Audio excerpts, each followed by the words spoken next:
ಲಲಿತಾದೇವಿಯವ್ರನ್ನ ಜಗನ್ನಾಥ ರಾಯರು ಎಷ್ಟೇ ಸಮಾಧಾನ ಮಾಡಿದ್ರು ಅವರು ಜಗನ್ನಾಥ ರಾಯರ ಮಾತು ಕೇಳಲೇ ಇಲ್ಲ. ಇವರ ಜೋರು ಮಾತುಗಳು ಮತ್ತು ವಾದ ವಿವಾದ ಹಸೆಮಣೆ ಮೇಲೆ ಕೂತಿದ್ದ ಮದುಮಗ ಸಮರ್ಥ್ವರೆಗೂ ತಲುಪಿತು. ದೀಪ ಓಡಿ ಹೋದ ವಿಷಯ ತಿಳಿದ ಸಮರ್ಥ್ಗೆ ತುಂಬ ಕೋಪ ಬಂತು. ಹಸೆಮಣೆಯಿಂದ ಎದ್ದು ತನ್ನ ತಾಯಿ ಲಲಿತಾದೇವಿಯವರು ಮಾತನಾಡುತ್ತಿದ್ದ ರೂಮ್ಗೆ ಹೋದರು. ಜಗಳ ಮಾಡ್ತಿದ್ದ ಮಿನಿಸ್ಟ್ರು ಮತ್ತು ಲಲಿತಾದೇವಿಯವರು ಸಮರ್ಥ್ ಬಂದೊಡನೆ ಸುಮ್ಮನಾದ್ರು. ಆ ರೂಮ್ ಪೂರ್ತಿ ನಿಶ್ಶಬ್ದವಾಗಿತ್ತು. ಲಲಿತಾದೇವಿಯವರು ಮಗನ ಮುಖ ನೋಡಿ, ಸಮರ್ಥ್, ಇವರು ನಮಗೆ ಮೋಸ ಮಾಡಿಬಿಟ್ರು.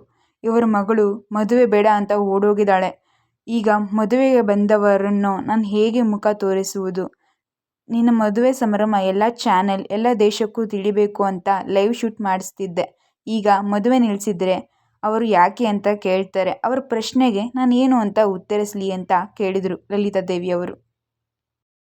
ಸಮರ್ಥ್ ಮಿನಿಸ್ಟ್ರ್ ಬಳಿ ಬಂದು, ನಿಮ್ಮ ಮಗಳು ಎಲ್ಲಿಗೆ ಹೋಗಿದ್ದಾಳೆ ಅಂತ ನಿಮಗೆ ಗೊತ್ತಿಲ್ವಾ ಅಂತ ತುಂಬ ಕೋಪದಿಂದ ಕೇಳ್ತಾನೆ. ಅವಳು ಯಾರನ್ನೋ ಪ್ರೀತಿ ಮಾಡ್ತಾಯಿದ್ರು, ನನಗ್ಯಾಕೆ ಮದುವೆ ಮಾಡಲು ನೋಡಿದ್ರಿ? ನನ್ನ ಮೂರ್ಖ ಅಂತ ಅಂದ್ಕೊಂಡಿದ್ರೆ ಇಲ್ಲ ನನ್ನ ಮೂರ್ಖನಾಗಿ ಮಾಡಬೇಕು ಅಂತ ಇದ್ರಾ ಅಂತ ಮಿನಿಸ್ಟರ್ ಮೇಲೆ ಸಮರ್ಥ್ ಗರ್ಜಿಸ್ತಾ ಇರ್ತಾನೆ. ಆಗ Samarth PA Rajesh, sir, madam ಓಡಿ ಹೋಗುವ ದೃಶ್ಯ ನಮ್ಮ CCTVಯಲ್ಲಿ ಸೆರೆಯಾಗಿದೆ.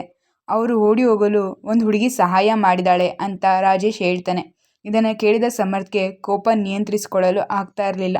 ಅವನು CCTVಯಲ್ಲಿ ದೀಪ ಓಡಿ ಹೋದ ದೃಶ್ಯ ನೋಡಿ ಅವಳಿಗೆ ಸಹಾಯ ಮಾಡಿದ ಹುಡುಗಿ ಯಾರಂತ ಪತ್ತೆ ಮಾಚಿ ಅಂತ ಗರ್ಜಿಸ್ತಾನೆ. ಆಗ ರಾಜೇಶ್, ಸರ್, ಅದು ಬೇರೆ ಯಾರೂ ಅಲ್ಲ, ಮಿನಿಸ್ಟರ್ ಅಪಾಯಿಂಟ್ ಮಾಡ್ಕೊಂಡಿದ್ದ ಒಂದು ಚಿಕ್ಕ ಈವೆಂಟ್ ಪ್ಲಾನರ್. ಅವರೇ ದೀಪಾ ಮೇಡಮ್ ಓಡಿ ಹೋಗಲು ಸಹಾಯ ಮಾಡಿದ್ದಾರೆ ಅಂತ ಹೇಳ್ತಾನೆ. ಸಮರ್ಥ್ಗೆ ಮಿನಿಸ್ಟರ್ ಅಪಾಯಿಂಟ್ ಮಾಡಿದ ಹುಡುಗಿ ಅಂತ ಕೂಡಲೇ ಮಿನಿಸ್ಟರ್ ಕತ್ನ ಹಿಡಿದುಕೊಂಡು, ನೀನೇ ಬೇಕು ಅಂತ ನಿನ್ನ ಮಗಳನ್ನ ಯಾರ ಜೊತೆನೋ ಕಳಿಸಿದ್ಯಾ, ನನ್ನ ಮಾನ ಮರ್ಯಾದೆ ತೆಗಿಬೇಕು ಅಂತಾನೆ ಈ ಕೆಲಸ ಮಾಡಿದ್ಯಾ, ನಿನ್ನನ್ನು ನಾನು ಸುಮ್ಮನೆ ಬಿಡೋದಿಲ್ಲ, ಇಲ್ಲೇ ಸಾಯಿಸ್ಬಿಡ್ತೀನಿ ಅಂತ ಹೇಳಿ ಅವ್ರ ಕುತ್ತಿಗೆನ ಜೋರಾಗಿ ಸಮರ್ಥ್ ಹಿಡ್ಕೋತಾನೆ. ಆಗ ಜಗನ್ನಾಥ ರಾಯರು ಮತ್ತು ಮಿನಿಸ್ಟರ್ ಹೆಂಡತಿ ಇಬ್ಬರು ಬಿಡಿಸಲು ಪ್ರಯತ್ನಿಸ್ತಾರೆ. ಆದರೆ ಯಾರ ಕೈಲೂ ಆಗಲ್ಲ. ಆಗ ಮಿನಿಸ್ಟರ್, ದಯವಿಟ್ಟು ನನ್ನ ಬಿಟ್ಬಿಡು ಸಮರ್ಥ್, ನನ್ನ ಮಗಳು ಪ್ರೀತಿಸ್ತಿದ್ದಾಳೆ ಅಂತ ವಿಷಯ ನನಗೆ ಗೊತ್ತಿತ್ತು. ಆದರೆ ಅವಳು ಓಡಿ ಹೋಗ್ತಾಳೆ ಅಂತ ನಾನು ಅಂದ್ಕೊಂಡಿರಲಿಲ್ಲ. ಅವಳು ಎಲ್ಲ ಮರೆತು ನಿನ್ನ ಜೊತೆ ಚೆನ್ನಾಗಿರ್ತಾಳೆ ಅಂತ ಮದುವೆ ಸಿದ್ಧತೆ ಮಾಡಿದೆ. ನನ್ನ ಬಿಟ್ಬಿಡು, ಪ್ರಾಣ ಭಿಕ್ಷೆ ಕೊಡು ಅಂತ ಮಿನಿಸ್ಟರ್ ಬೇಡ್ಕೊಳ್ತಾರೆ. ಆಗಲೇ ರಾಜೇಶ್, ಸರ್, ಆ ಹುಡುಗಿ ಸಿಕ್ಕಿದ್ದಾಳೆ ಅಂತ ಹೇಳ್ತಾನೆ. ಆಗ ಸಮರ್ಥ್ ಮಿನಿಸ್ಟರ್ ಕುತ್ತಿಗೆ ಬಿಟ್ಟು, ಆ ಹುಡುಗಿಯನ್ನು ನನ್ನ ಮುಂದೆ ಕರೆದುಕೊಂಡು ಬಾ ರಾಜೇಶ್ ಅಂತ ಜೋರಾಗಿ ಗರ್ಜಿಸ್ತಾನೆ. ಸಾಕ್ಷಿ ತನ್ನ ಇವೆಂಟ್ ಪ್ಲಾನಿಂಗ್ ಕೆಲಸದಲ್ಲಿ ತೊಡಗಿರ್ತಾಳೆ. ಆಗ ರಾಜೇಶ್ ಸಾಕ್ಷಿ ಬಳಿ ಬಂದು, ಮೇಡಮ್, ಮಿನಿಸ್ಟರ್ ನಿಮ್ಮನ್ನ ಕರೀತಾ ಇದ್ದಾರೆ ಅಂತ ಹೇಳ್ತಾನೆ. ಸಾಕ್ಷಿ ಯಾಕೆ ಅಂತ ಕೇಳಿದ್ರೆ, ನನಗೆ ಗೊತ್ತಿಲ್ಲ ಮೇಡಮ್, ನೀವೇ ಬಂದು ಕೇಳಬೇಕಂತೆ ಅಂತ ಹೇಳ್ತಾನೆ.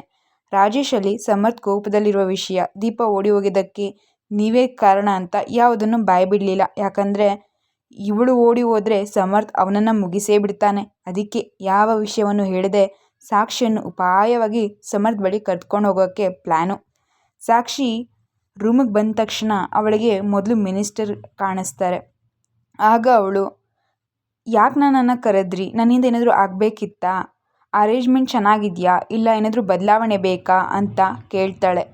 ಆಗ ಜೋರಾಗಿ ಒಂದು ಶಬ್ದ, ಇಲ್ಲ ಅಂತ. ಆ ಶಬ್ದಕ್ಕೆ ಸಾಕ್ಷಿ ಬೆಚ್ಚಿ ಬೀಳ್ತಾಳೆ.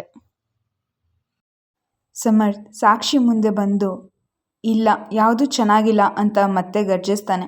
ಅವಳು ಭಯದಿಂದ, ಏನು ಬದಲಿಸಬೇಕು ಸರ್ ಅಂತ ಕೇಳ್ತಾಳೆ. ಆಗ ಸಮರ್ಥ್ ಸಾಕ್ಷಿಯ ಅತಿ ಸಮೀಪ ಬಂದು, ದೀಪ ಎಲ್ಲಿ? ಅವಳನ್ನು ಯಾರ ಜೊತೆ ಕಳಿಸಿಕೊಟ್ಟಿದ್ಯಾ ಅಂತ ಕೇಳ್ತಾನೆ. ಆಗ ಸಾಕ್ಷಿ ಹೆದರಿ, ನನಗೇನೂ ಗೊತ್ತಿಲ್ಲ ಅಂತ ಹೇಳಿ ಆ ಕೊಠಡಿಯಿಂದ ಹೊರಗೆ ಹೋಗಲು ನೋಡ್ತಾಳೆ. ಆಗ ಸಮರ್ಥ್, ಏನು ಅಂದ್ಕೊಂಡಿದ್ಯಾ ನೀನು? ನನ್ನ ಮದುವೆ ನಿಲ್ಲಿಸೋಕೆ ನೀನೇ ಕಾರಣ ಅಂತ ಗೊತ್ತಾದ ಮೇಲೂ ನಿನ್ನನ್ನು ಸುಮ್ಮನೆ ಬಿಡ್ತೀನಿ ಅಂತ ಹೇಗೆ ಅಂದ್ಕೊಂಡಿದ್ಯಾ ಮಿಸ್ ಸಾಕ್ಷಿ ಅಂತ ಸಮರ್ಥ್ ಕೇಳ್ತಾನೆ. ಸಾಕ್ಷಿ, ನನಗೆ ನಿಜವಾಗ್ಲೂ ಏನೂ ಗೊತ್ತಿಲ್ಲ ಸರ್ ಅಂತ ಹೇಳ್ತಾಳೆ.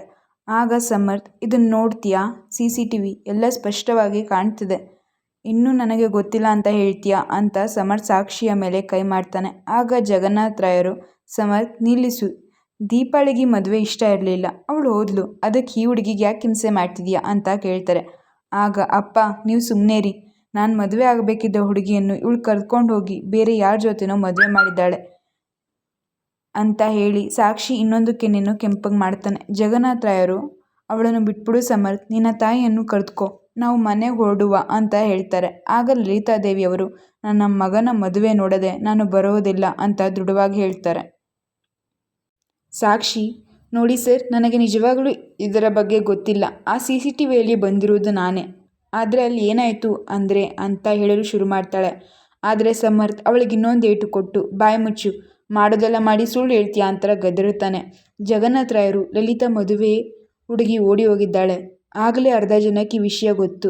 ಈಗ ದಿಢೀರನೆ ಅವನ ಮದುವೆ ನಡೀಬೇಕು ಅಂದರೆ ಹೇಗೆ ಸಾಧ್ಯ? ಮೀಡಿಯಾದ ಮುಂದೆ ಹೋಗಿ ನಾವೇ ಮದುವೆ ನಿಂತೋಯ್ತು ಅಂತ ಹೇಳಿಬಿಡೋಣ ಅಂತ ಜಗನ್ನಾಥ ರಾವ್ ಅವರು ಹೇಳ್ತಾರೆ. ಆಗ ಲಲಿತಾದೇವಿಯವರು, ನೋಡಿ, ಹಾಗೆ ಮಾಡಿದರೆ ಮರ್ಯಾದೆ ಹೋಗುತ್ತೆ. ಹುಡುಗಿ ಓಡಿ ಹೋಗಿದ್ದಾಳೆ ಅಂದರೆ ನಮ್ಮ ಹುಡುಗನಲ್ಲಿ ದೋಷ ಇದೆ ಅಂತ ಜನ ಆಡ್ಕೋತಾರೆ.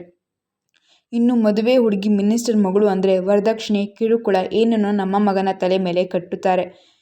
ಇಬ್ರು ಮನೆ ಮರ್ಯಾದೆ ಕೂಡ ಬೀದಿಗೆ ಬೀಳುತ್ತದೆ. ನೋಡಿ ಮಿನಿಸ್ಟರ್ ಅಣ್ಣ, ನೀವೇನು ಮಾಡ್ತಿರೋ ಗೊತ್ತಿಲ್ಲ. ನನ್ನ ಮಗನ ಮದುವೆ ನಡಿಬೇಕು. ನನ್ನ ಸೊಸೆಯನ್ನು ನಾನು ಮನೆಗೆ ಕರೆದುಕೊಂಡು ಹೋಗಬೇಕು ಅಂತ ಲಲಿತಾದೇವಿಯವರು ಹೇಳ್ತಾರೆ.